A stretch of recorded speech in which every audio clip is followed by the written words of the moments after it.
महाराज, आज पुत्रदा एकादशी है। जिस नारी को संतान नहीं हो रही हो, बहुत प्रयास कर लिया हो, पुत्रदा एकादशी पूरे साल में 2 बार आती है। एक श्रावण के महीने में आती है, दूसरी पोषादिक्रम में आती है।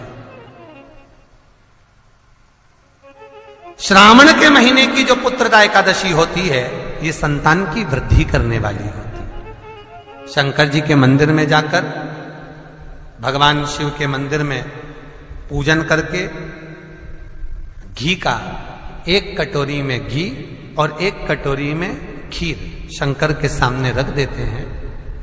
भगवान शंकर के मंदिर पर चौखट पर घी का दिया लगा देते हैं। शंकर जी की चढ़ी हुई 1 बेलपत्र साथ में रखें और 1 बेलपत्र को उठाकर शंकर जी के मंदिर की चौखट पे ही बैठकर चबा चबा कर खा लेते हैं। जो 1 बेलपत्र लेकर आए हैं वो अपने पति को खिला देते हैं। कहते हैं पुत्रदा एकादशी के दिन ये कर लेने पर संतान की प्राप्ति हो जाती है, पुत्र की प्राप्ति हो जाती है। ये वो एकादशी है। सबसे पहला नियम एकादशी व्रत का, सबसे पहला नियम है कि आप जिस दिन व्रत करो उसके 1 दिन पहले भक्ति का संचार इस हृदय में कर लो। भक्ति का संचार इस हृदय में कर लीजिए। जिस दिन आप व्रत करो, जैसे एकादशी का व्रत कर रहे हो तो दशमी के दिन शाम का समय जब आवे, रात्रि जब होने लगे, शाम का समय आवे और रात्रि का आप जब भोजन ग्रहण करो तो उस भोजन में कोई ऐसा पदार्थ ग्रहण मत करिए जिस पदार्थ के कारण आपकी एकादशी बिगड़ जाए।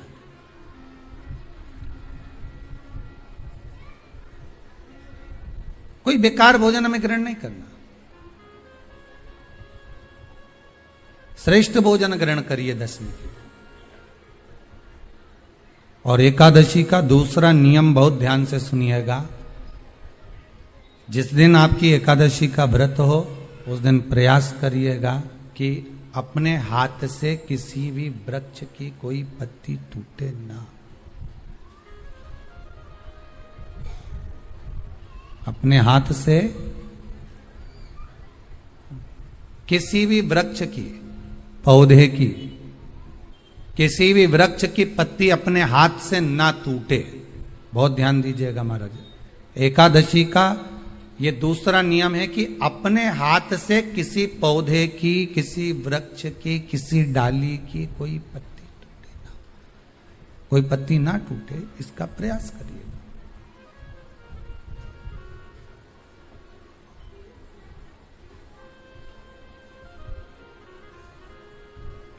कितना सुंदर व्याख्यान कहा है, कितना सुंदर वर्णन है महाराज कि मात्र एकादशी का व्रत कर लेने पर, मात्र एकादशी का व्रत कर लेने पर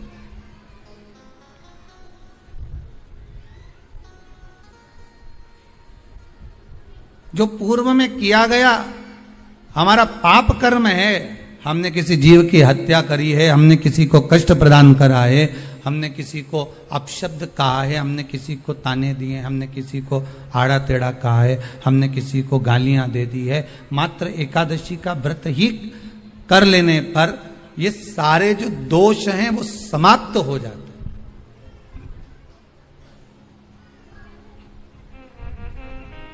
सारे दोष हमारे समाप्ति पर आ जाते हैं।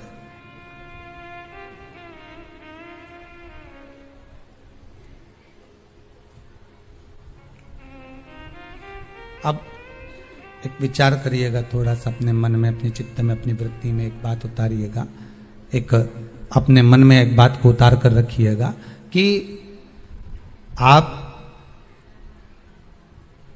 अपने पाप को, अपने पाप कर्म को जिस दिन क्षीण करने वाले हो, समाप्त करने वाले हो, अपने पाप को आप जिस दिन समाप्ति पर लेकर जा रहे हो, तो उसके 1 दिन पहले आपको प्रसन्नता होना चाहिए कि नहीं होना चाहिए कि कल मेरा पाप कटने वाला है, कल मेरा पाप समाप्त होने वाला है। जो मैंने पाप कर्म करा है वो समाप्त होगा, जो मैंने पाप कर्म करा है वो कल समाप्त हो जाएगा। तो एक दिन पहले आपके चेहरे पर प्रसन्नता हो कि ना हो?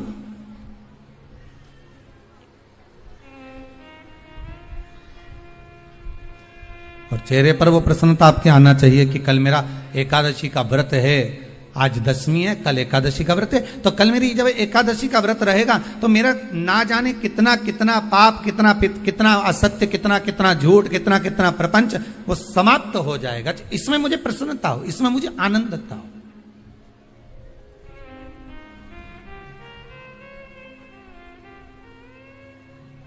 तो क्या कहा गया कि प्रयास करिएगा कि एकादशी के दिन कोई वृक्ष की, कोई डाली की, कोई कोपल की कोई पत्ती ना तोड़ी जाए।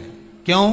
तो कहा अगर उस पत्ती को हम तोड़ देते हैं, वृक्ष की पत्ती को या क्यारे में लगी हुई कोई डाली की पत्ती को हम तोड़ देते हैं तो एकादशी का पुण्य फल प्राप्त नहीं होता, एकादशी का कोई फल हमारे खाते में नहीं जाता, पुण्य फल प्राप्त। अब फिर भले तुम चाहे तुमने मोरदन खाया हो, चाहे तुमने फिर चिप्स खाई हो, चाहे तुमने फिर व्रत का कितना ही सामान खा गए हो और तुमने सोचा कि आज मेरी एकादशी है, तो फिर उसका कोई फल प्राप्त नहीं है, उसका कोई सुख प्राप्त नहीं है आपको, फिर उसका कोई आनंद प्राप्त नहीं है आपको, फिर उसमें कोई आनंद की अनुभूति आपको नहीं मिल रही है।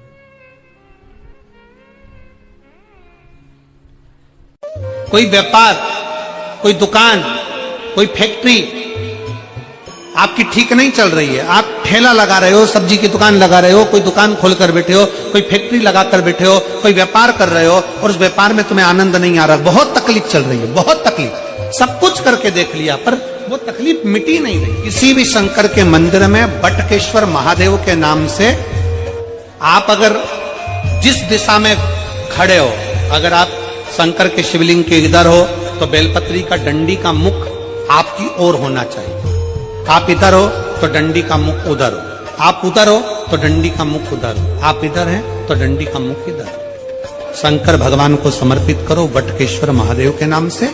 और बेलपत्र चढ़ाने के बाद में जो तुम्हारे कलश में जो जल है, लोटे में जो जल है, वो 7 बार से मतलब है अलग से लोटा भरना नहीं है, 7 बार उसी लोटे का जल जब बेलपत्र डंडी समेत समर्पित कर दें, उस लोटे के जल को 7 बार बटकेश्वर महादेव का नाम लेकर अपनी मन की कामना कर बाबा से विनती करते हुए फिर स्वीकार करते 7 बार उस जल को चढ़ाओ। लगातार कम से कम आप 15 से 20 दिन तक लगातार बटकेश्वर महादेव के नाम से चढ़ाओगे, ऐसी कोई दुकान और फैक्ट्री नहीं तो चले नहीं और आगे बढ़े।